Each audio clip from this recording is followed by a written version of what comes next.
Today I'm really excited because I'm chatting to Gustavo Minas. You're living at the moment is it Brasilia in Brazil? Yes. Okay. But you were born where? I was born in a small town called Cássia in Minas Gerais state. That's where my nickname comes from. Minas is not my real name. It was just the state, my state of origin. And then that's what people used to call me at university. And then I just adopted it. Okay. And how did you move out of the small town to get to university? Had you just done well at school? I went to study journalism in the south of Brazil, in a place in Paraná state, in Londrina, which was a public university here. And then, that's when I had my first real contact with photography, because of course I was studying journalism. We had photography and photojournalism in the second year, I guess.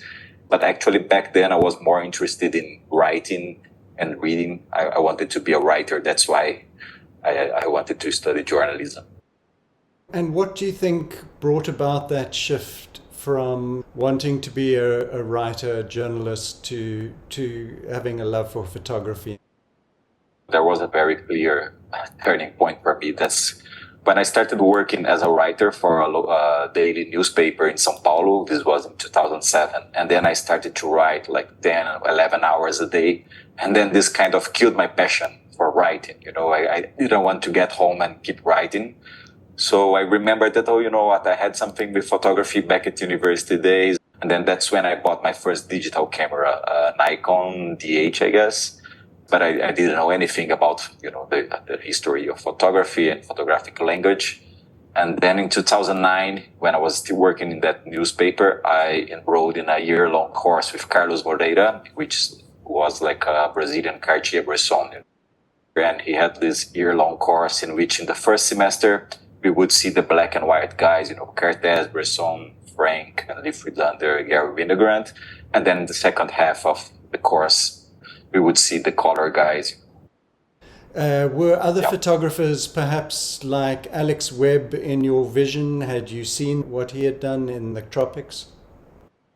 Harry Greer really made an impact on me. And I kind of realized that was the path that I wanted to follow. When I saw Greer's work, I realized that that's something that maybe I could do back at home, especially because in Brazil we had that same kind of light that he works with. It was very inspiring for me and liberating at the same time. But then also Alex Webb at the same time, Constantine Manos, Saul Leiter too. So I think that I took a little bit from each one of them. It wasn't something very conscious, I guess. I mean, in the beginning wasn't that I was trying to imitate, to copy Harry Greer, but I had him in the back of my mind all the time.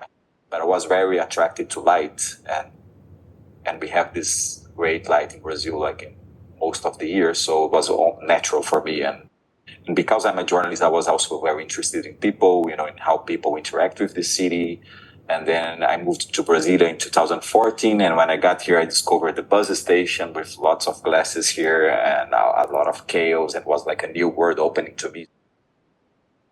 My work, I think, kind of evolved slowly, like especially from 2010 to 2015. And then after 2015, I was a little more conscious about, this is my thing. This is a little different from what I've been doing before. So I've been following your work. And 2009 to present day isn't very long, but you seem to have grabbed this aesthetic and made it your own.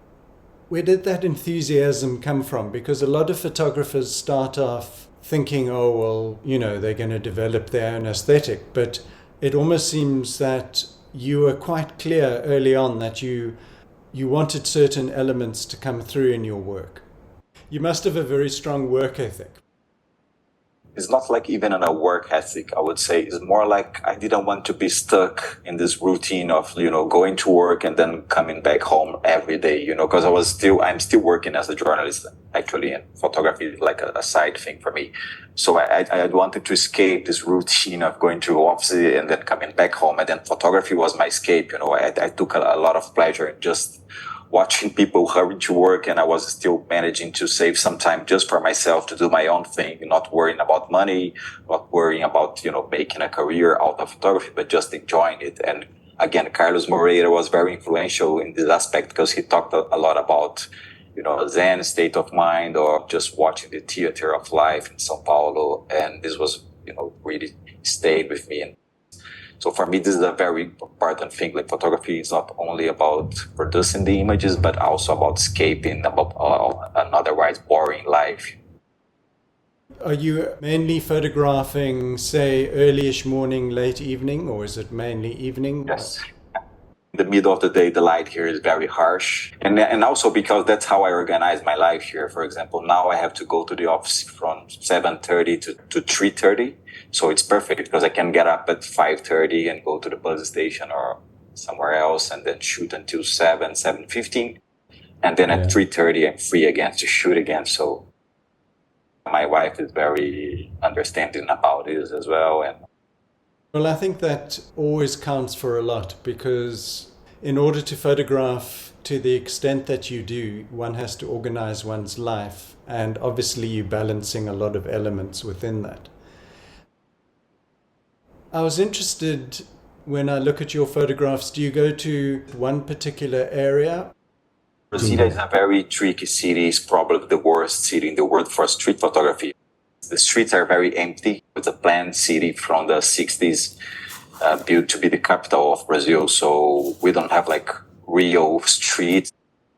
And then when I moved here, I realized that the only place that I could find some chaos and flux of people was the central bus station, where the people from the surrounding cities, they come to work here. And so we have almost 1 billion people coming through the bus station every day.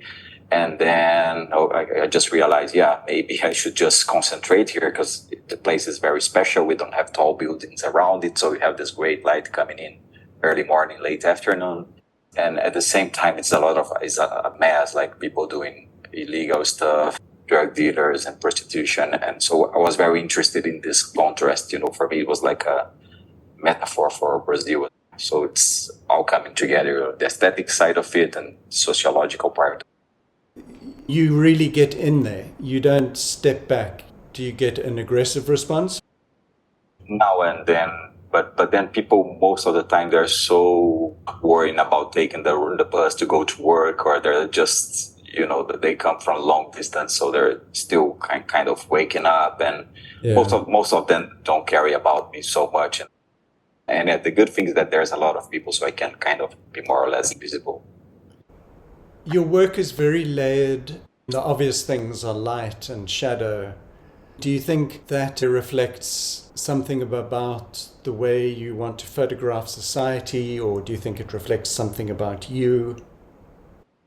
I think it's a mix of both. Like, for example, at the bus station, there are so many people around me that the first time that I took these reflection shots, I would look at them and I realized that they were, more faithful to the way that I was perceiving the bus station. Because, I was not just seeing what was in front of me, but was also listening to sounds, smelling stuff, and feeling people passing behind me. So a picture with a reflection is more like a, 360 degrees image of a place. So for me, it was a more complete way of describing a place. And so, that was the starting point.